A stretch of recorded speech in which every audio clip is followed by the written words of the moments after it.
আসসালামু আলাইকুম প্রিয় দর্শক, দর্শকের কথা অনুষ্ঠানে আপনাদের সকলকে আমন্ত্রণ জানাচ্ছি।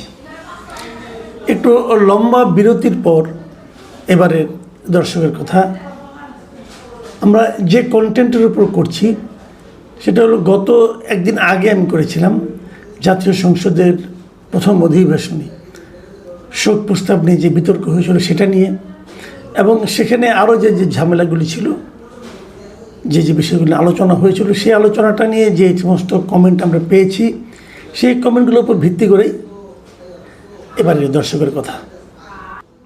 আজকে প্রথম যে কমেন্টটা পড়ছি এটা লিখেছেন আবদুল্লাহ ইমরান। তিনি লিখেছেন, যারা বাংলাদেশটাই চায়নি তাদের কাছ থেকে বাংলাদেশের জাতীয় সঙ্গীতের প্রতি শ্রদ্ধা আশা করেন বা করি কিভাবে? আওয়ামী লীগ ও বিএনপির কারণে মুক্তিযুদ্ধ, স্বাধীনতা ও রাষ্ট্রবিরোধীদের এত বড় উত্থান খুবই কষ্টদায়ক। পরের কমেন্টে লিখেছেন মোহাম্মদ লিটন ব্যাপারী। তিনি লিখেছেন, একমাত্র আওয়ামী লীগের কারণে রাজাকারের দল জামাত আজকে বিরোধী দল হতে পেরেছে। আওয়ামী লীগ যদি 2024 সালের 7 জানুয়ারি নির্বাচন অন্তত সুস্থ করত তাহলে হয়তো আজকে আওয়ামী লীগ বিরোধীদের দলে থাকতো, কিন্তু দেশ ছেড়ে পালাতে হতো না। জামাত আজকের বিরোধী দল হতে পারত না। দেখেন মিস্টার লিটন ব্যাপারে আপনার এই যে অবজারভেশন, আপনার এই যে উপলব্ধি, এই উপলব্ধিটা একদম যে ভিত্তিহীন তা কিন্তু আমি বলবো না, কিন্তু এর বাইরেও আরও অনেকগুলো কারণ আছে। কেবল নির্বাচনটাই মূল কারণ ছিল না, নির্বাচনের বাইরেও বিগত 17 বছর আওয়ামী লীগ যেভাবে দেশ শাসন করেছে সেখানে অনেকগুলি বিষয় ছিল যে কারণে তাদের নেতৃবৃন্দকে দেশ ছেড়ে পালাতে হয়েছে। তারপরেও আপনার এই মন্তব্যটা কিন্তু এটাও কিন্তু একটা অন্যতম প্রধান কারণ। এর পরের কমেন্টে লিখেছেন অনামিকা দেবনাথ। তিনি লিখেছেন, আসেন আমরা হাসি, মন খুলে হাসি, বুকে পাথর চাপা দিয়ে হাসি। আমার 71 আজ কলঙ্কিত, এত কষ্ট হচ্ছে, মনে হচ্ছে আমার অঙ্গহানি হয়েছে। এগুলো দেখার জন্য বেঁচে থাকতে হবে। আবু সাইদ লিখেছেন, 1400 মানুষের খুনি সহযোগীর থেকে জাতীয় সঙ্গীত বড় হয়ে গেল। আবু সাইদ সাহেব, আপনার এই প্রশ্নটার আমি একটু জবাব দিই। আপনি যেটা বলতে চেয়েছেন যে রাষ্ট্রপতির ভাষণ তারা যে উপেক্ষা করেছে, বয়কট করেছে, এই কারণে যে রাষ্ট্রপতি 1400 খুনির সহযোগী। কিভাবে ভাই? উনি যদি 1400 খুনের সহযোগীর কাছে আপনি যদি শপথ নিতে পারেন, 1400 খুনের সহযোগীর কাছ থেকে আপনি যদি নির্বাচনের জন্য আদেশ নিতে পারেন এবং তার আদেশের ভিত্তিতে যদি নির্বাচন হতে পারে, সেই নির্বাচনে যদি আপনি বিজয়ী হয়ে সংসদে যেতে পারেন, এত দূর পর্যন্ত 1400 মানুষের খুনি সহযোগীকে আপনি সহ্য করতে পারলেন, আর যেটা নাকি সাংবিধানিক একটা দায়িত্ব নিয়ে এখানে পড়বেন সেটা আপনাকে সহ্য হচ্ছে না কেন? তাহলে আবার ওই উল্টা দিক থেকে বলি, এই 1400 মানুষের খুনি সহযোগী যাকে আপনি বলছেন তাকে এখানে ভাষণ দেওয়াটা তো আপনারা 77 জন সহ্য করছেন না, কিন্তু 212 জন তো সহ্য করছে, 213 জন তো সহ্য করছে। তারা কীভাবে সহ্য করছে তাহলে? তো এই যে বিষয়গুলো আছে না, এত সুইপিং কমেন্ট করা ভাই ঠিক না। রাষ্ট্রপতি, আমাদের দেশের রাষ্ট্রপতি সাংবিধানিকভাবে তার তেমন কোনো ক্ষমতাই নাই। উনি রাষ্ট্রপতি ছিলেন হাসিনার আমলে, উনি চাইলেই কি হাসিনার বিরুদ্ধে কোনো সিদ্ধান্ত নিতে পারতেন? কোনো রাষ্ট্রপতি, এই যে এখন রাষ্ট্রপতি আবার হাসিনার বিরুদ্ধে বলতেছেন, এখন কিন্তু উনি বিএনপি সরকারকে সহযোগিতা করছেন। রাষ্ট্রপতির কোনো উপায় নাই যে ওই সময়ের সরকারকে সহযোগিতা করা ছাড়া, এটাই নিয়ম। এই নিয়মের বাইরে গেলে যাওয়ার সময় এখন তো যেতে পারছে না। উনি যদি আওয়ামী লীগের সহযোগী হয়ে থাকেন, খুনির সহযোগী হয়ে থাকেন, ফ্যাসিস্টের সহযোগী হয়ে থাকেন, এখন তো কালকে দেখলাম যে উনি নিজেই বললেন যে আওয়ামী লীগের একটা ফ্যাসিস্ট শাসন ছিল। তাহলে কমেন্ট ভালো, বাট তারপরে মনে করি যে একটা অযৌক্তিক কাজে সাপোর্ট করা কঠিন। মাসুদ আলম লিখেছেন, আসসালামু আলাইকুম জনাব মাসুদ কামাল ভাই, আজকে রাষ্ট্রপতির ভাষণ শুনলাম, এটা কি আওয়ামী রাষ্ট্রপতি? মনেই হয় না। উনি তো বিএনপি, জামাত ও এনসিপি রাষ্ট্রপতি হয়ে তাদের গুণ কীর্তন করছেন। আজ তার ভাষণে ক্লিয়ার হয়ে গেছে সে অনেক কথা। মাসুদ আলম সাহেব, আপনাকে আর আমি কথা বলি, একটু আগে যে কথাটা বললাম ওটি আপনি শুনেন।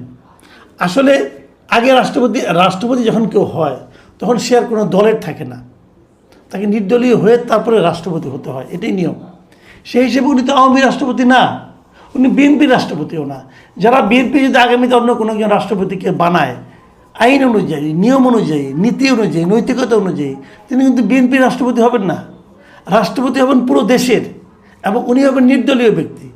কাজে তার কাছ থেকে আওয়ামী চিন্তা আশা করাটাও তো আমি মনে করি এক ধরনের দলীয় সংকীর্ণতা ছাড়া আর কিছু নয়। রহমত খান লিখেছেন, মাসুদ কামাল ভাই আপনি তো বিএনপি জামাতের দোসর হিসেবেই দাওয়াত পেয়েছেন। তাহলে ওখানে যারা দাওয়াত পেয়েছিল সবাই কি বিএনপি জামাতের দোসর? ওখানে তো অনেককে দেখেছি আমি। প্রথম আলো সম্পাদক গিয়েছিলেন, তো উনিও জামাতের বিএনপি জামাতের দোসর ছিলেন। দেখেন ভাই, এখানে সমাজের অনেকেই দাওয়াত পায়। যারা আওয়ামী লীগ করে না, যারা আওয়ামী লীগের বাইরে, তারা কি সব বিএনপি জামাতের দোসর নাকি? তাহলে তো দেশে বিএনপি জামাতের দোসরের সংখ্যাই বেশি। মানে একটু অতি সরলীকৃত সিদ্ধান্ত হয়ে গেল ভাই। আমি একজন সাংবাদিক হিসেবেই সেখানে দাওয়াত পেয়েছি। আব্দুল গনি কলেজ, উনি লিখেছেন, মাসুদ কামাল ভাই আমি নিয়মিত আপনার আলোচনাগুলো শুনি। আমার জানার একটি প্রশ্ন, আশা করি আপনি উত্তর দিবেন। প্রশ্নটি হলো, আজকের সংসদ অধিবেশনে ডক্টর খন্দকার মোশাররফ হোসেনের সভাপতি, সেটা কোন আইনে হলো? ভাই আমি নিজেও জানি না এটা কোন আইনে হলো।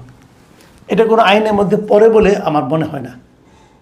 আমি যতটুকু বুঝি যে এই ধরনের সংসদের প্রথম অধিবেশনে সভাপতি করবেন পূর্ববর্তী সংসদে যিনি স্পিকার ছিলেন তিনি, এবং যদি তিনি কোনো কারণে সভাপতিত্ব করতে না পারেন এবং উনি যদি পদত্যাগও করেন তবুও তিনিই করবেন, এটাই নিয়ম।